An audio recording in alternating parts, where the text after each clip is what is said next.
Hi, I'm Lynne Matallana, founder and president of the National Fibromyalgia Association.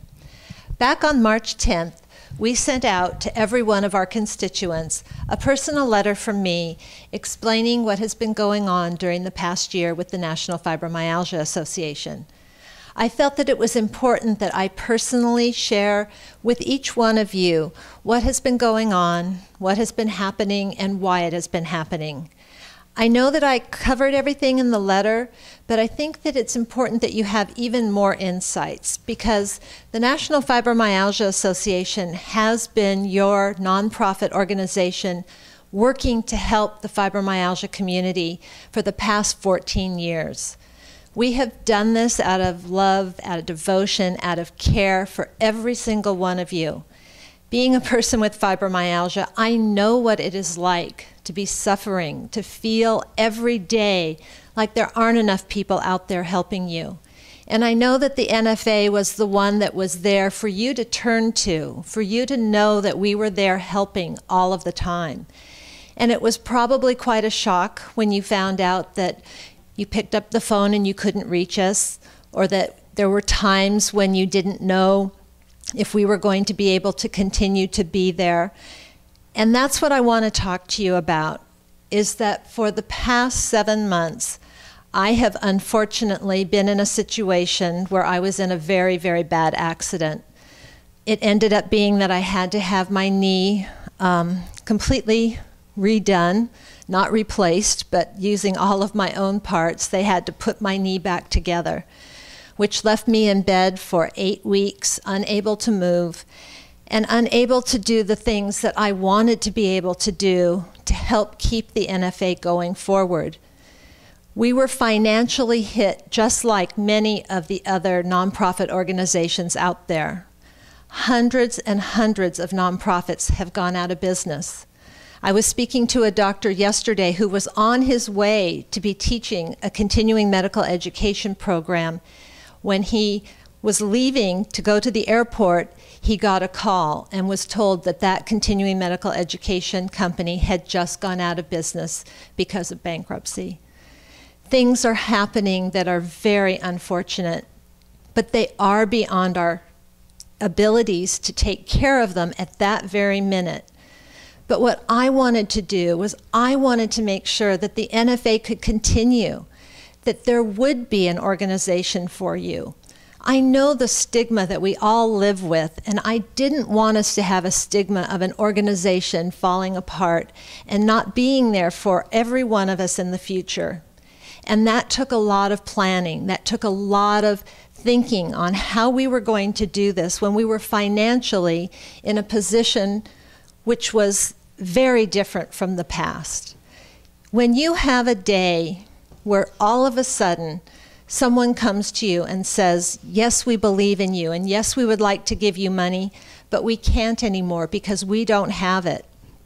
And then the next day, another partner comes to you, and the community comes to you and says, we're out of work, we're not getting the help we need, we're still sick, we don't have the funds to help. It was extremely scary to have all of this happen overnight, basically. I would say, seriously, within a matter of 6 weeks, our funding was cut 50%, and within a few more months, it was cut by almost another 25%. How were we going to continue to do all the wonderful programs, do all of the personal outreach to each of you? There I was, laying in bed, trying to come up with a way of doing it. And at the same time, there were lawyers. There were business people, there were our board of directors, there was our staff, there was our volunteers, everyone wanting to know what was going to happen, everyone having an idea, everyone sharing with me what I should do. When you're in pain, we oftentimes say it's not the best time to make decisions, but I didn't have a choice. No matter how much pain I was in from my fibromyalgia and from my knee, I had to make decisions. And maybe I didn't make all the best decisions, but what my #1 goal was was to try to make sure that the NFA, at the end of the day, would be able to still go forward. I didn't want us to have to close down and maybe figure out a way to start again. And legally, I was under confidentiality agreements. I was under the direction of an attorney and a board of directors.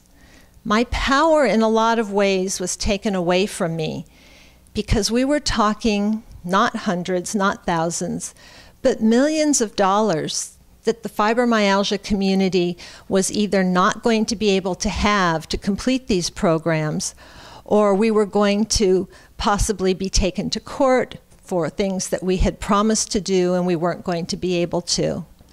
So I wanted to make sure that we could pay our debts, that we could take care of those programs in the future, and that we would be the National Fibromyalgia Association the way we were before.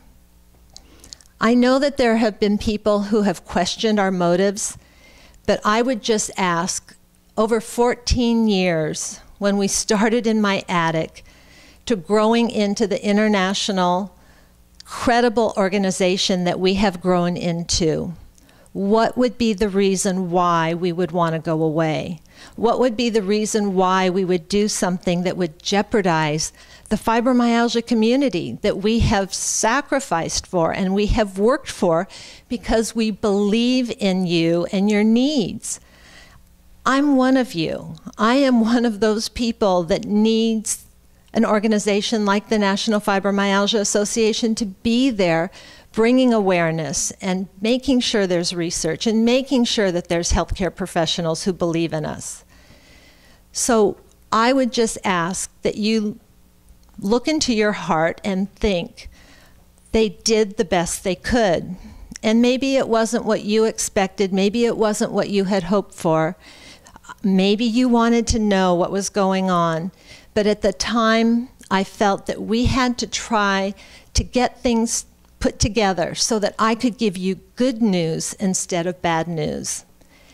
That's the good part, is today I can give you good news. One of our leaders from the Leaders Against Pain, Jan Chambers, who has done marvelous work in Utah with her organization and has joined some of the national committees on the Decade of Pain, has stepped up and said, I know that I can help the fibromyalgia community by leading the advocacy efforts to make sure that there is an awareness day that will happen this year, to make sure that the Leaders Against Pain training seminars will continue to go on, that we will have a new website that will have new information that will help patients. It was a miracle that she stepped up and is taking that responsibility and helping us. And by her doing that, we at the National Fibromyalgia Association can continue to do the things that we feel that we will be able to do best. Continuing medical education for doctors. We'll be able to do research and facilitate new ideas for new treatments. We hope that we'll be able to partner, and we are partnering already with other organizations so that the collaborative efforts will help cut costs and will help us to be able to make sure that all the programs that are important to you can be revised and improved. I'm very, very excited that I also am going to be taking on a new role. And I think it's a role that's going to be so important to be able to sustain organizations like the National Fibromyalgia Association, the American Academy of Pain Management, the American Pain Foundation, and Jan's new group, the National Fibromyalgia and Chronic Pain Association. As of June 1st, I will be stepping down as president of the NFA, but I will be continuing on as the founder. That means I will be on the board of directors. I will continue to be an important player in the decision-making and the implementation of programs. But I am going to be starting a new company called Cause Marketing. And the reason I've wanted to do this for a long time is that I believe that corporations can benefit greatly by giving back to the nonprofit. The whole idea of cause marketing is that if a company will help benefit a nonprofit organization, then they should get credit for doing that good work.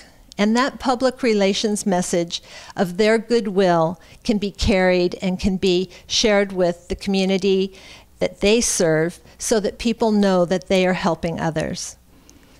I believe that cause marketing is going to be able to take new steps to be able to sustain income for nonprofit organizations, that we will be able to do all sorts of new programs that will include patient information and patient assistance, and be able to even help bring new kinds of treatments that will help with wellness and will help you to have a better quality of life. That's always been my goal, and that is what I hope I'll be able to continue to do. Ray Marie Gleason, who has been with the NFA for over 5 years, who ran the National Fibromyalgia Research Association for 15 years, will be acting as the executive director of the NFA, leaving the organization's day-to-day activities in someone's hands who I trust and believe in completely. We hope that we'll be able to get the magazine back, and we hope that we'll be able to expand our website. We hope that we'll be able to provide patient registries and various new programs that are going to help you in your journey to wellness. I hope that today I have been able to give you information that I wasn't able to give you before. And that was because we weren't sure what direction we were going to be able to go. But today I can tell you that the NFA will stay around as long as we can and as long as there is a need for us. And today I want each one of you to know that while I was laying in bed, I was thinking of the community and trying to do the best that I could.